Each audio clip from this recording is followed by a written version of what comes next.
Assalamu alaikum, Dr. Saleem. Walaikum assalam. How are you? Alhamdulillah, I'm fine. Okay, Dr. Saleem, I have some genuine concerns. When we are in our childhood, we're all the time being overprotected by our parents. It's like they are always with us. We have their attention all the time. But now when we're growing in our teens or in our early youth, we don't find that anymore. The parents, they are in their own lives. Our mothers who would be with us all the time, now they have their own activities, their own jobs, and they say that, well, you have grown up now, so there is no need of it. But when I see, yes, I had my own requirements in my childhood, when I was a toddler, when I would crawl. But now I have my own challenges in this world. I need my parents to be there, to listen to me. So what do you want to say on this? Should we really be left on our own, just like that? Well, this is what I call absentee parenthood. And I dare say it's not just present when the children are growing up or they have grown up. Today I find parents being absent even at a younger age when children are toddlers, as you just said. So, they have maids to look after them, or in the absence of maids, they might have the baby or the toddler go to a daycare. The reason being that this economic crunch in this modern age, what happens is that both the parents are working. And so at times out of compulsion and at times out of other reasons, the attention the child needs when he or she is growing up is somehow not there. But yes, because of the natural weakness and the natural frailty of a toddler, they tend to have more protection and attention. And as the children have grown up or they do grow up, we find that the parents leave them to themselves, which of course is not a very healthy proposition. So again, I think what we need to understand is that parenting is an art.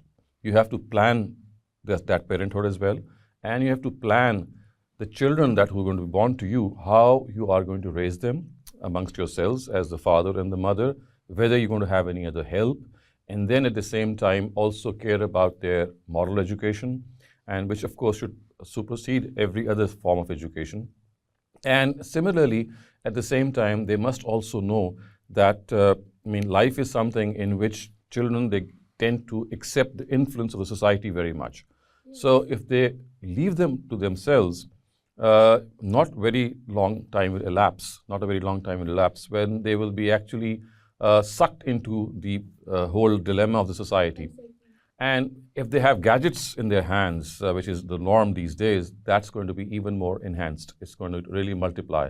So whether at a young age, whether at an advanced age, unless you have this planned parenthood before you, that the whole scheme, that as the child is growing up, what to do, where to do, what time do you need to pay attention to your child. And of course, it's not just the education part, it's the entertainment part, also it's the part in which you would like your child to relax. So it's like a comprehensive planning or a timetable that you need to set. And I think that even when children grow up, they cross 18, even then they need some sort of guidance. Yes, you can give them more freedom, but absentee parenthood, which I just referred to, is not acceptable. So I would just say that at times, because of this compulsion of this economic crunch in which both the parents are working, it does not seem possible. But then at the same time, when it is possible, I still find parents to be absent. So compulsion is one thing, but when you have the option, even then you are not fully devoted to your children. And this is because of the fact that parenting itself has not been made an issue in society. People think that children just grow up on their own selves, which is, of course, not going to happen.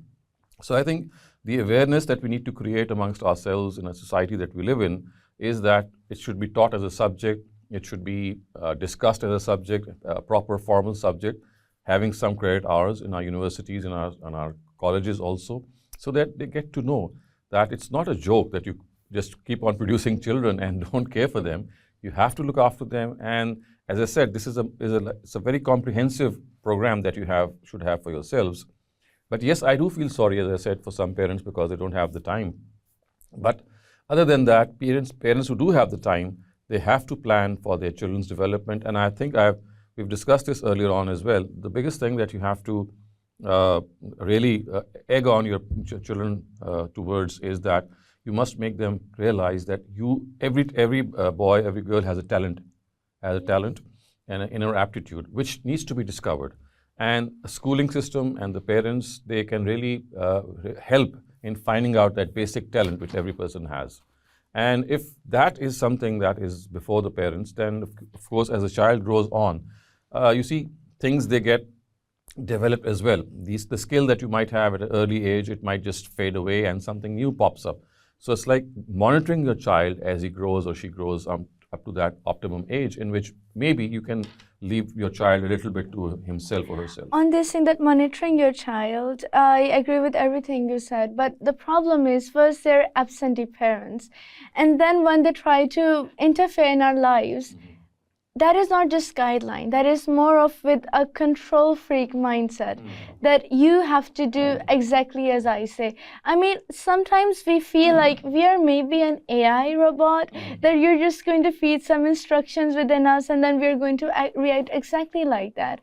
Or maybe like you train an animal that sit or stand. Right. But the problem is we are not AI and we're not animals, because we are going to ask everything. We have to ask the why in what you're instructing us. Right. And then we will also have our own opinion. I mean, I get it. In our childhood, when we were toddlers or you would spoon feed us, we were not having that, we didn't have developed that mind to keep our own opinions. But now we have had enough exposure to start developing our opinion. So when we place our opinion, it's just another fuss that, oh my God, correct, this is what we have done so much for you and you cannot even obey us. You cannot even do this much. And then even a religious thing is brought in between. If the argument is got a bit heated and then they bring that verse of فَلَا تَقُلْ لَهُمَا أُفٍّ وَلَا تَنْهَرْهُمَا. So what is this? So I think it's the other extreme. So either they are absent from parenting or they are so controlling, as you just said, that they really make the life of your child or the child miserable by actually dictating every single moment of the child what he or she has got to do. I think that there's one thing that we call to learn to let go. You see, you need to let go of your children especially when they grow up and they become mature, because you see, if you keep on controlling their lives, their natural abilities and their natural personality is not going to develop. It's going to be overawed by you. And that is something which can really repress the personality of a child. So it should grow the way it is meant to grow. And that can only happen if you let your child choose a lot of things for his or her own self. Because you see, what parents generally think is that the child should be a replica of their own thought. And that is why they think that they have to actually just replicate themselves in the form of their children, or they think that they are too experienced, and if the child is left to himself or herself, he might or she might make grave mistakes. Yes. Which again is another thing that we have to learn, that there are a lot of things which we can only learn by actually making mistakes. So as a wise man has just said, that experience is the name that man gives to his mistakes. So basically, experience is the mistakes that we have done, and as parents those mistakes have been quite a lot. So this is something that has made them, I would say, overconfident is maybe an understatement. It has actually made them realize this, that they know much more than their children, and if the children don't listen to them, then all hell will break loose. Exactly. And bringing on this point of mistakes, as you mentioned very well, there is another psyche of the parents, and they expect that we will make absolutely no mistake. We have to be the perfect of angels and saints ever existed. But the question is, when you were in our ages, did you not make these mistakes? And in your teenage, you're experiencing new hormones, you're experiencing new feelings, and there's a big world in front of you. Now times have changed. We have the device of mobile in our hands, which is a big blessing and also a great danger if it is put under observation or without, not a proper use is made of it. Now in this, it's quite natural for a child to make mistakes. They can go towards pornography, they can watch wrong content. And in this, if they want to discuss something with their parents and learn things from a proper way, they will say, "Oh my God, is this what you have been doing? Do you have no shame in you? Did you not make these mistakes in the past? Were you not curious about the world?" So now here we are not able to discuss with them if we have any curiosities. And if we try to fulfill them or make any mistake by going on any website, then they just imagine, my daughter can never do this. My son can never do this. And in this age of teenage or early youth, I've seen people, they try to find their soulmates, they try to experience courting. And this is a very big decision, and this should be made with a very mature mind, otherwise there are serious mistakes. And when you go to your parents and say that, "Mom, look, this is a guy," the mother will be shocked that, "What have you done? How could you be such a shameful person for all our families?" So can we make mistakes? Is it natural? Well, I think this is such an obvious thing that not only we have to make mistakes, but by design. This is something that we all have in ourselves. No one is perfect, no one is sinless, and this is a pattern of life that we have to actually fight those evil desires. We have to fight those luring things that might come to our mind, and that is the training that we need to give to our children, that it's not by just shutting off your eyes to something or ignoring something or maybe being locked in a room that you're going to protect yourself. It's like staring the evil in its eye and then letting yourself know that I'm going to control myself. So I think instead of adopting this escapist mentality and also projecting it, a better way is to create in them the awareness of good and evil and tell them that our real test from God is to fight this conflict in a way that we are able to do good more times than we succumb to evil. And also tell them that we are not sinless people, and it's also, we need to advise them that even a person of the stature of Prophet Adam, who was the first prophet also, he succumbed to certain things, and then the Almighty forgave him and he started off again. So the thing is that we need to understand that it's not the sin or the mistake which counts as much as our effort and our realization of that sin and mistake afterwards, because that is what God wants us to do. He does not want to control us in the way that we should not sin. He wants us to come back to Him whenever we sin. Another point that I'd like to make here, which you raised in your previous, I think, note, you said about the introduction of religion regarding controlling the lives of your children. So I think that is something which is of paramount importance that we need to pay attention to, because if you study the Quran, you will not find a single word or verse in the Quran which tells you that you have to obey your parents. That's not a single verse. All that the Quran says is وَبِالْ وَالِدَيْنِ إِحْسَانًا, which means that you have to be kind to your parents. Yes, there is just one place which you just referred to in Surah Bani Israel, which seemingly says that we just cannot answer back to our parents. If they say something to us, we have to just follow that. And that verse is, of course, the one that you just referred to. فَلَا تَقُلْ لَهُمَا أُفٍّ وَلَا تَنْهَرْهُمَا. The word uff is said that you just cannot say uff to your parents, and it is implied that by uff you mean that you just cannot disobey your parents.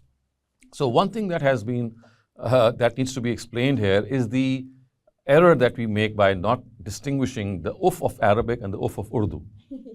So you see, in the Urdu language, uff of course means to disobey, but in the Arabic language, uff means to disrespect someone or to be impudent to someone. So when the Quran says فَلَا تَقُلْ لَهُمَا أُفٍّ, it does not say that you cannot disobey your parents. It just says that don't be disrespectful to them.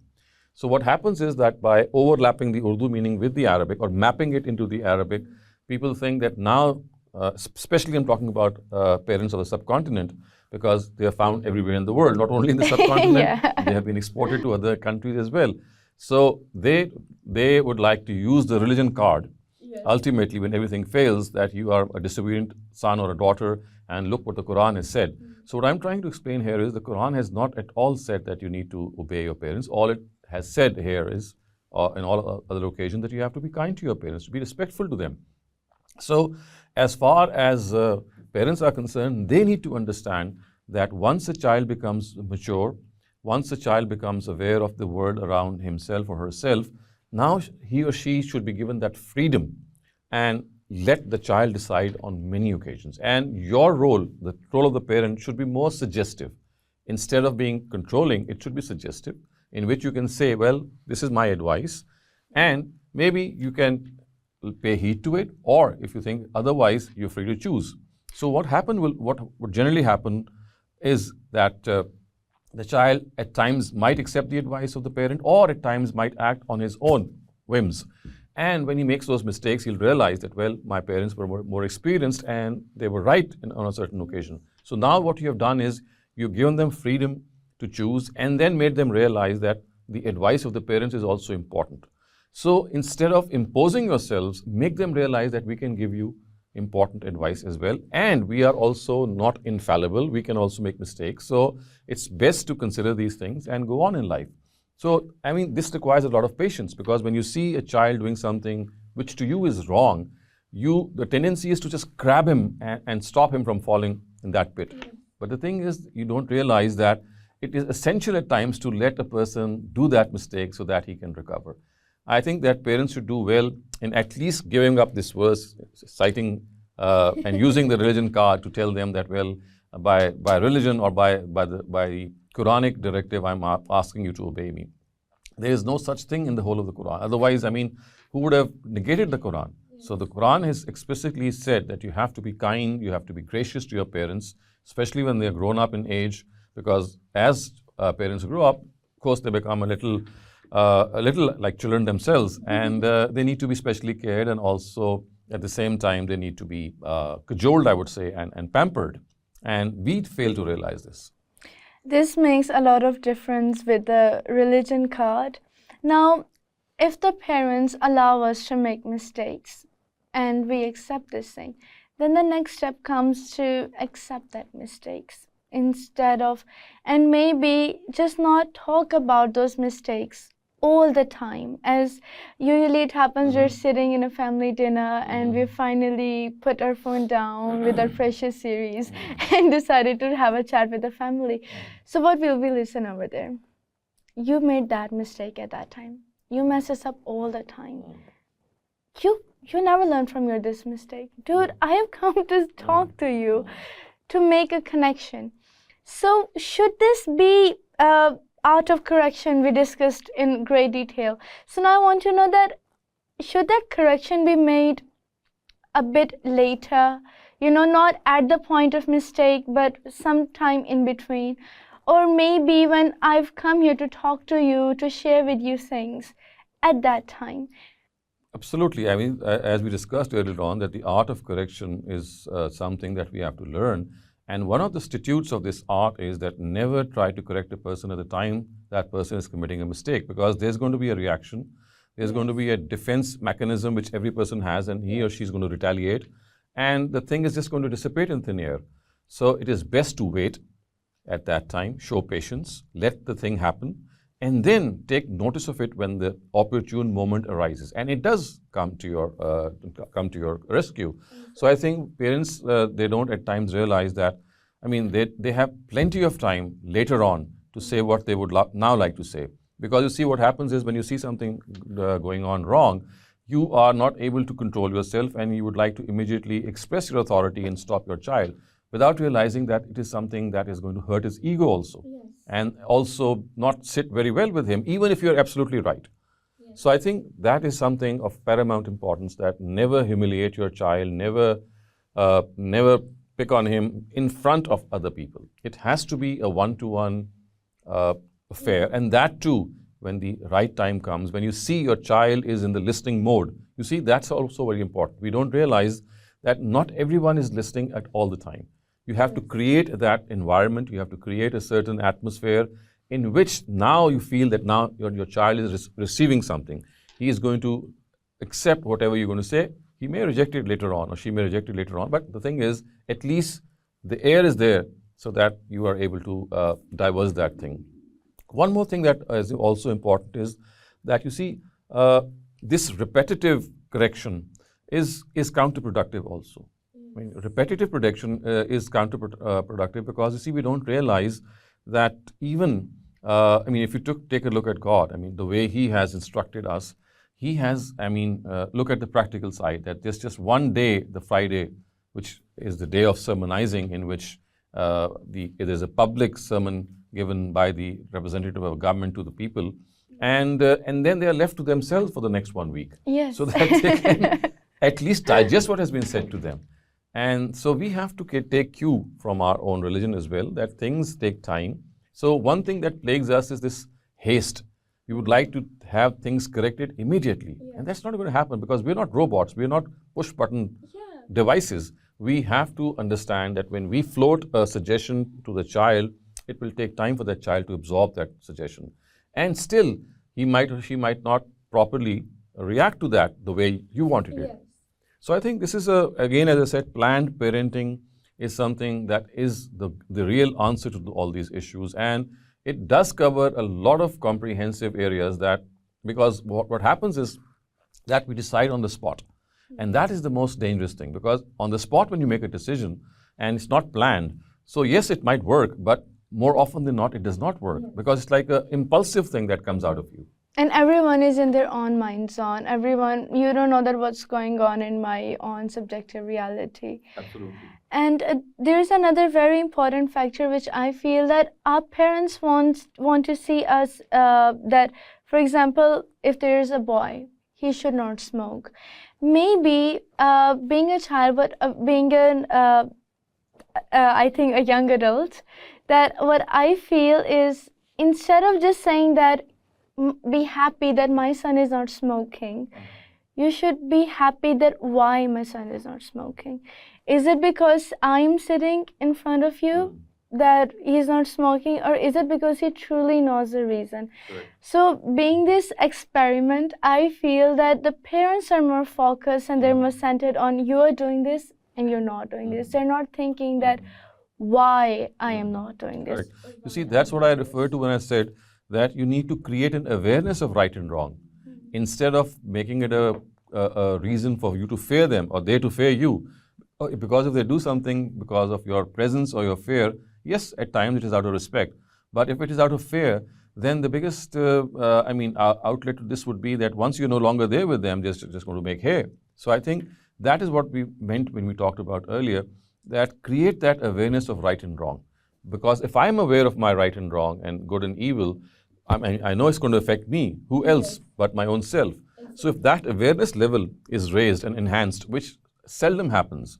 So what we do is do this, do not do this. So we speak in imperatives, which of course is not going to create that harmony. It's not going to be received the way you would like it to be received.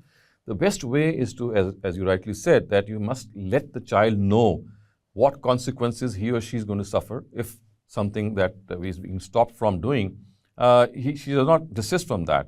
And again, that, as I said, needs a lot of time and patience. It's not going to happen overnight. You're going to give that advice and they're still not going to follow it. Yes. So please wait. And also remember, as you've been saying, that reflect on your own past as well. The parents must accept this, that when they were growing up, they maybe had made more mistakes or more blatant ones. And now they become too ambitious when they see their children making mistakes. It's okay to say I was wrong because it's just as saying I'm wiser than I was yesterday. Oh yes, absolutely. Correct. As Pope Alexander said. Thank you so much for today, Dr. Saleem. There are a few points I would like to discuss on it, inshallah, next time. Thank you so much.